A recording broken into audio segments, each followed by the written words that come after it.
Israel's recognition of Somaliland sets off a chain of condemnation. But could condemnation escalate to confrontation?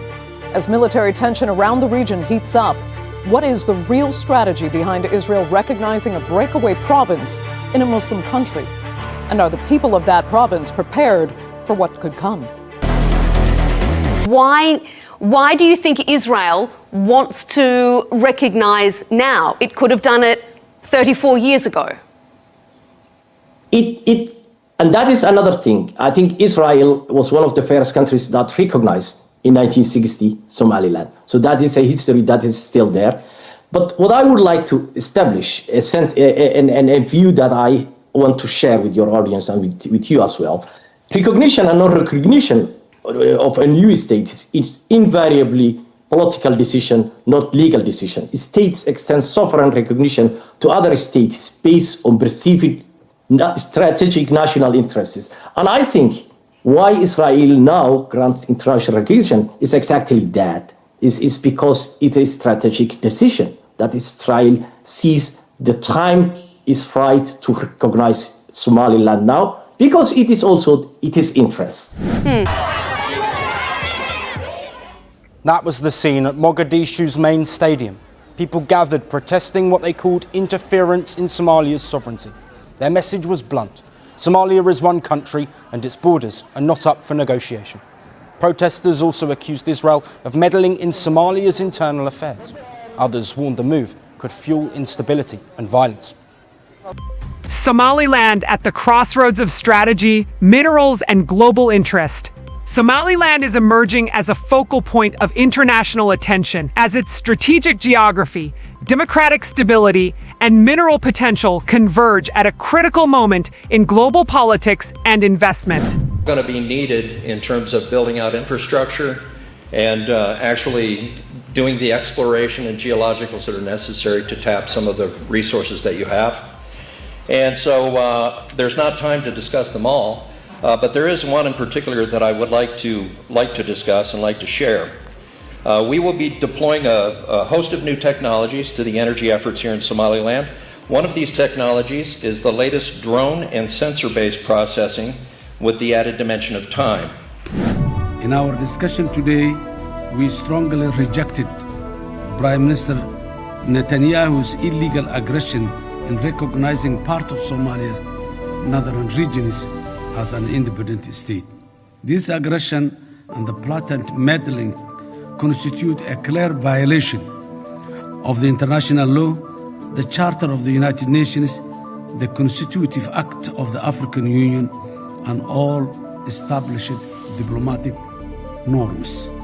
Something quiet is unfolding in the Horn of Africa, and most of the world hasn't noticed. No press conferences, no headlines, no official announcements. Yet Israel has begun paying close attention to a place many governments still pretend doesn't exist: Somaliland. A territory sitting at one of the most strategic choke points on Earth, just across from the Red Sea, a few miles from global shipping lanes, and right next to rising geopolitical tension. So why is Israel quietly moving toward Somaliland now? What changed behind the scenes? And could this overlooked region suddenly become a key piece in a much bigger global puzzle? Stay with us, because this shift wasn't accidental and it could reshape more than just one region. For more than 3 decades, Somaliland has existed in a strange political space. It governs itself, it holds elections, it maintains security, it runs its own institutions, yet officially, it does not exist. Most of the international community still treats Somaliland as part of a larger state despite the fact that it has functioned independently since the early 1990s. No widespread recognition, no seat at the United Nations, no formal diplomatic status, and for years that isolation seemed permanent. But geopolitics has a way of reviving forgotten places. Because Somaliland sits in one of the most strategically valuable locations on the planet, to its north lies the Gulf of Aden, beyond that, the Red Sea, and just a short distance away the Bab el-Mandeb Strait, a narrow maritime corridor through which a significant portion of global trade and energy supplies must pass any disruption.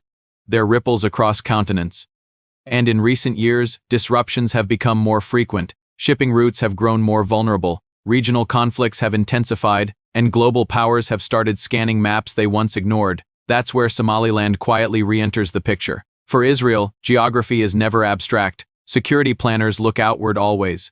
beyond borders, beyond headlines, toward threats, routes, allies, and access points, and the Red Sea corridor has moved higher on that list than at any point in recent memory. This isn't about ideology, it's about proximity and prevention. Israel relies heavily on maritime routes connecting Asia, Africa, and Europe.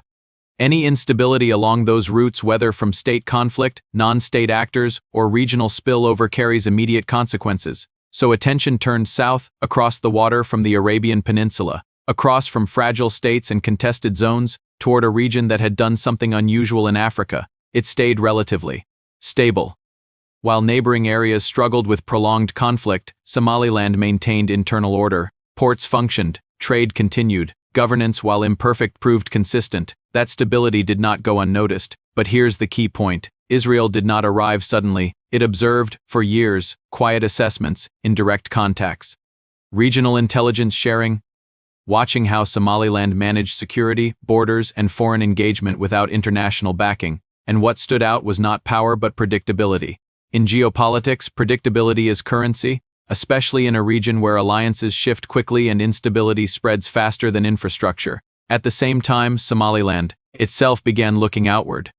Without formal recognition, survival depends on relevance, on proving value beyond humanitarian narratives, on becoming strategically useful, not just politically sympathetic. Ports became leverage, location became leverage, stability became leverage. The port of Berbera, in particular, transformed from a regional facility into a strategic asset. Investments flowed in from non-Western actors. Logistics corridors were planned. Military and commercial interest grew quietly. Every development sent a signal. Somaliland was open for serious partnerships. And then the regional context shifted again. Red Sea tensions escalated. Great power competition intensified. Middle Eastern states expanded their footprint in East Africa. Suddenly, Somaliland was no longer invisible. It was exposed. For Israel, the question became unavoidable. If others are moving closer to this corridor, who else will shape it? The answer could not be left to chance, but moving openly carried risks, recognition debates, diplomatic backlash, regional sensitivities. So the approach remained careful, quiet engagement, strategic curiosity, no grand declarations. What makes this moment different is timing. Israel's attention to Somaliland is increasing not because Somaliland changed but because the world around it did. Security threats now travel faster. Supply chains are more fragile, and distance no longer protects anyone. In that environment, ignoring a stable, strategically placed territory becomes a liability. And so, discussions, once considered unthinkable, are now being quietly explored. Not about ideology, not about symbolism, but about access, stability, and long-term positioning. This is why the shift feels sudden yet wasn't. It's the product of years of observation meeting a rapidly changing global landscape. And Somaliland, long dismissed as a political anomaly, now finds itself at the center of conversations it was never supposed to be part of. To understand why attention has shifted toward Somaliland, it's necessary to zoom out far beyond the Horn of Africa, because this move is not about one territory, it's about a corridor. The Red Sea has quietly become one of the most contested strategic spaces in the world.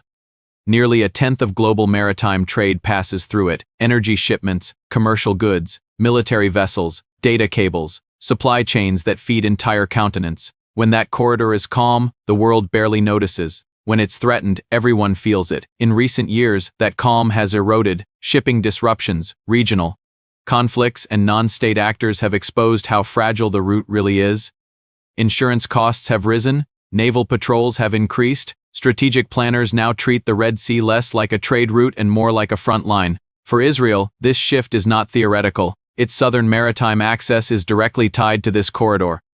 Any prolonged instability affects trade, security, and deterrence, and unlike larger powers with multiple maritime alternatives, Israel's margin for disruption is narrow. That reality forces a question: how do you protect access without overextending yourself?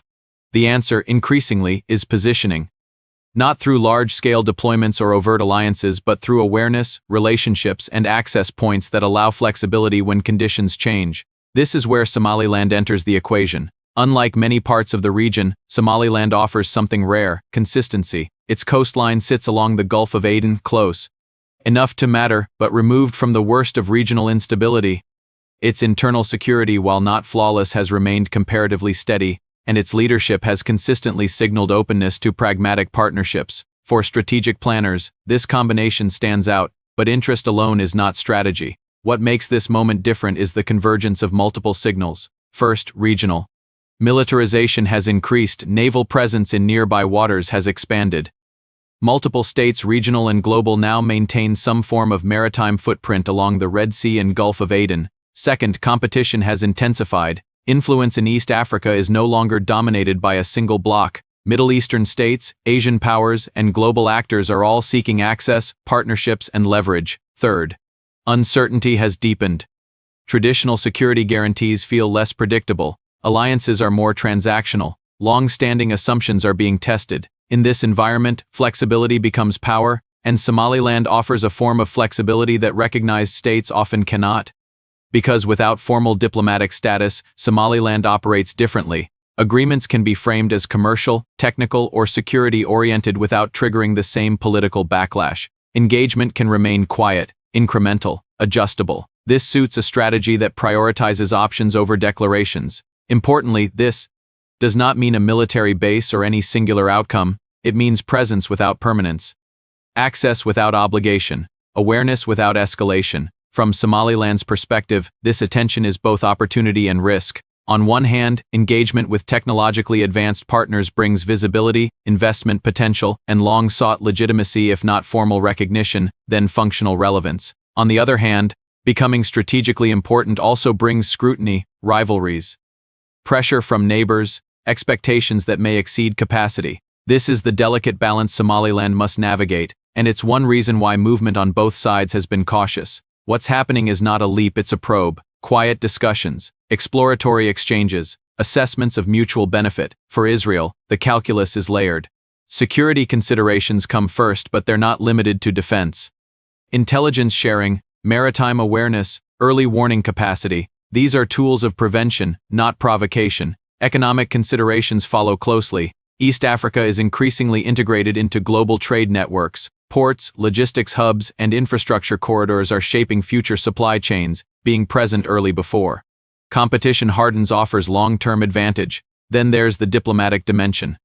Engaging Somaliland also sends a signal, subtle but clear, that influence in the Horn of Africa is no longer uncontested, that partnerships are evolving, and that strategic geography matters again. This signal is not aimed at one actor. It's aimed at the board, and other players are watching carefully. Neighboring states are recalibrating.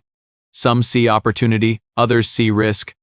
The possibility that Somaliland could gain strategic relevance raises questions about balance, recognition, and regional hierarchy.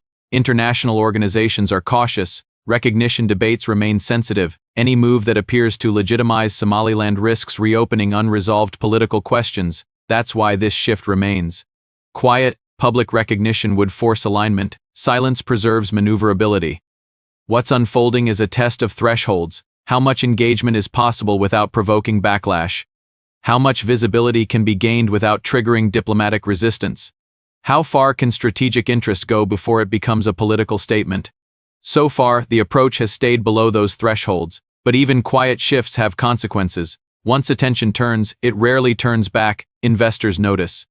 Security analysts update their maps, regional actors adjust their assumptions, and Somaliland's long-standing invisibility begins to fade. For Israel, this engagement also reflects a broader pattern, outward-looking security policy that prioritizes early positioning over reactive response, rather than waiting for instability to reach critical levels. The strategy seeks to shape the environment before choices narrow. This is not expansionism, it's insurance, and in an era where maritime disruption can ripple globally within days, insurance matters. Still, risks remain. Engagement without recognition can frustrate local expectations. Strategic interest without commitment can create uncertainty, and quiet alignment can become a target for misinterpretation. This is why the next phase matters most. Because attention alone does not reshape regions, decisions do.